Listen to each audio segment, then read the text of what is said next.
আসসালামু আলাইকুম। আমি বৃষ্টি আপনাদের সাথে আছি। কাছে দূরে যে যেখান থেকে আমার এই ব্লগ ভিডিওটি দেখছেন, আশা রাখি আল্লাহর রহমতে আপনারা অনেক বেশি ভালো আছেন। প্রতিদিনকার মতো আজও একটা নতুন ব্লগ ভিডিও নিয়ে আপনাদের মাঝে চলে আসছি। আশা রাখি অনেক ভালো লাগবে।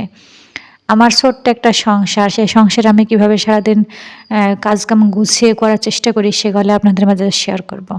তো বন্ধুরা, আমার ভিডিওটা দেখতে থাকেন, আশা করি অনেক ভালো লাগবে। তো ঘুমে থেকে উঠি যেগুলা আজকে মনে করছি আজ সকালবেলায় রান্না-বাড়াটা করার মানে রান্না-বাড়া করব যেগুলা সেগুলো আগে বের করে নিলাম। নিয়ে তারপরে এখানে উম তারপরে অন্য কাজ কমপ্লিট করব। আর যেহেতু শীতকাল তো আর এই যে এখানে আমার ঘরের দরজাটার সামনেটা একটু সুন্দর রোদ ওঠে।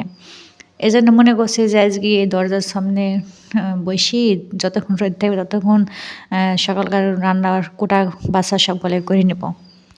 তো যাই হোক, ওইদিকে সিম দিয়ে আলু দিয়ে ভাজা করব, আর এখানে মুরগির মাংস আর নতুন আলু দিয়ে রান্না করব। আর মুরগির মাংসটা এখন নতুন আলু দিয়ে রান্না করলে খাইতে অনেক মজা লাগে, ভালোই লাগে খাইতে। আর সকালবেলা উঠে যদি মানে মাংসটা একটু ভিজে না রাখতাম তো তাহলে পরে একটু বরফটা ছুটতে অনেক মানে দেরি হতো, আর ঠান্ডার সময় বরফের মধ্যে হাত দিতে অনেক কষ্ট লাগে। এই জন্য সকাল করে আজকে মাংসটা ভালো করে ভেজে রাখলাম। আর ওদিকে সব কিছু গুছিয়ে কমপ্লিট করে নিই। তারপরে এখানে আবার কোটার জন্য চলে আসছি। এখানে সিম আর আলুটা কেটে নেব, নিয়ে তারপরে ওদিকে মুরগির মাংসটা একটু ভালো করে মানে ধুয়ে নিয়ে তারপর রান্না করতে চলে যাব। আর এখানে সিমটা একটু দেখে করতে হবে। আর সিমে যেহেতু এখনকার সিমে মানে ভিতরে একটু পোকা থাকে, তো উপর থেকে কিন্তু দেখা যায় না, কিন্তু ভিতরটা কাটলে বোঝা যায় যে একটু পোকা মানে কালো। তো এদিকে সিমটা কুটিয়ে শেষ করে রেখে দিলাম, দিয়ে আবার এখানে আলুটা কুটতে লেগেছি। আর মুরগির মাংসের সাথে আলু দিব, তো সেই আলুটা একটু ডুমো করে একটু মোটা করে কুটে না নিলে দেখা যায় মুরগির মাংসের মানে আলুটা অনেক হেলে করে গলে যায়। তো এখানে কোটা বাছা করে তারপরে ধরেন রান্না করতে হবে। আর আজকে মনে করছি তরকারিপাতিগুলো কুটি বাইছি একদম একযোগে হই, তারপরে ধুই, তারপরে কাজ মানে বাদবাকি কাজগুলোও কমপ্লিট করব। তারপরে কমপ্লিট করে এখানে রান্না করতে যাব। তো এখানে দেখছেন এখানে আলু দিয়ে সিম দিয়ে সুন্দর মতো কুটি নেওয়া হয়ে গেছে। আবার এখানে আলু কুটি নিয়েছি। আর ওদিকে মুরগির মাংসটাও ভিজে রাখলাম, আপনাদের জন্য দেখালে আমি। তো এগুলো এখন রুমে রেখে দিব, রেখে দিই তারপরে আবার সংসারের যে কাজগুলো আছে সেগুলো এখন মনে করছে সারি নেব। তো এগুলো এখন ধুবো না, যখন রান্না করবো তখনই ধুয়ে নেব। তো এদিকে সবগুলো গুছিয়ে গাছে রান্নাঘরে রেখে আসলাম, রেখে এসে এবার এখানে রুমে চলে আসছি। রুমে আসি এদিকে আবার ওইদিককার আমার ওই রুমে যে রুমে আমরা থাকি সে রুমটা সুন্দর করে গুছিয়ে ঝাড় দিয়ে নিই। তারপরে আবার যে রুমে আমরা থাকি না সে রুমটা একটু গুছাইতে চলে আসলাম। আর এই টেবিলটার পরে মানে কয়েকটা জিনিস থাকে তো এলোমেলো হয়ে যায়, এই জন্য এই টেবিলটা একটু প্রতিদিন মনে করে একটু ভালো করে গুছিয়ে রাখার চেষ্টা করি। আর বাড়িতে তেমন একটা লোক যেমন ধরেন তো নাই আমার বাড়িতে তেমন একটা। তো যাই হোক, ওইদিকে আমার টেবিলটাও সুন্দর করে গুছিয়ে নিলাম, নিয়ে তারপরে বিছানাটাও সুন্দর করে ঝাড়িয়ে নেবো এখন। আর বিছানাটা তো নোংরা হয় না, এই রুমে তো অত লোক থাকে না, তো এই জন্য বিছানাটা নোংরা হয় না।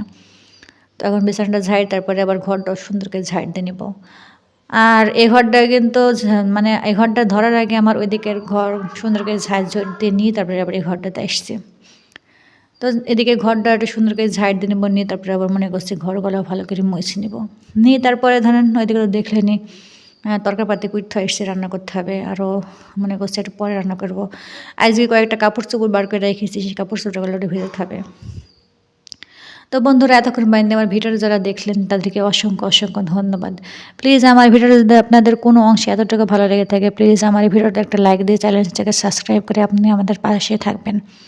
আপনার একটা লাইক, একটা কমেন্ট পরবর্তী ভিডিও তৈরি করার জন্য মনে অনেক উৎসাহ জাগে, ভালো লাগে। তো এদিকে ঘর মরগুলো সুন্দর করে ঝাড়ঝুট দিয়ে তারপরে আবার এদিকে থালা বাসনগুলা মাঝে নিয়ে চলে আসছিলাম টেবিলে পরে। থালা বাসনগুলো বের করে থুই, তারপরে দেখি কিন্তু আমি ডাইনিংটা ঝাড় দিয়ে নিয়েছি, রান্নাঘর মানে সব কিছু ঝাড়ঝুট দিয়ে কমপ্লিট, উঠানটাও সুন্দর করে ঝাড় দিয়ে নিয়েছি।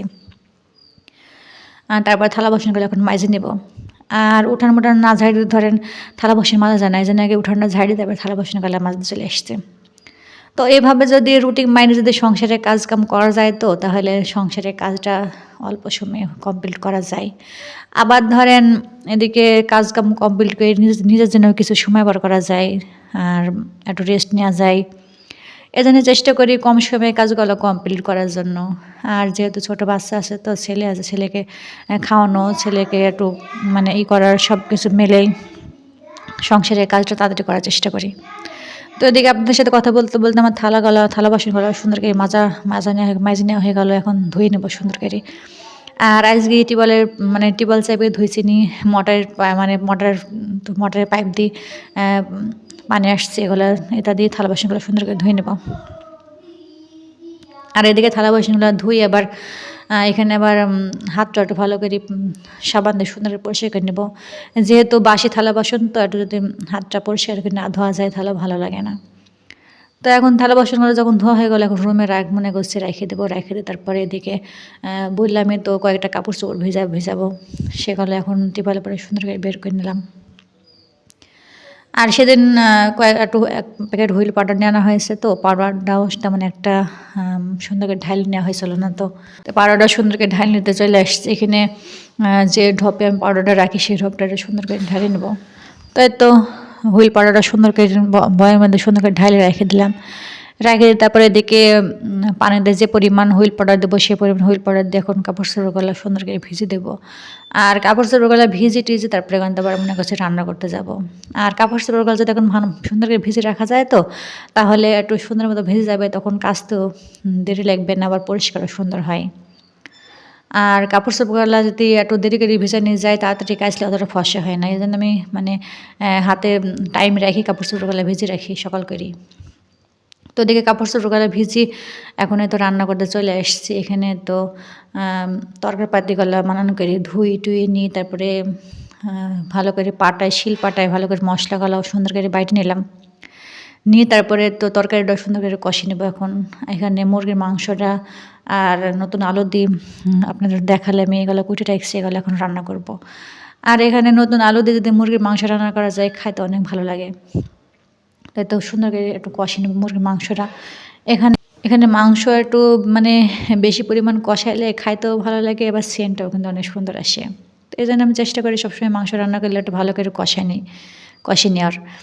তো এদিকে মাংসটা সুন্দর করে কষে নেব, নিয়ে তারপরে ওইদিকে পরিমাণ মতো ঝোলের পানি দিয়ে দেবো। দিয়ে এদিকে আবার মনে করছি যে কটা ঝাল একটু মুরগির মাংসটা একটু ঝাল বেশি না হলে ভালো লাগে না, এই জন্য আবার একটু কাঁচামরিচ দিলাম।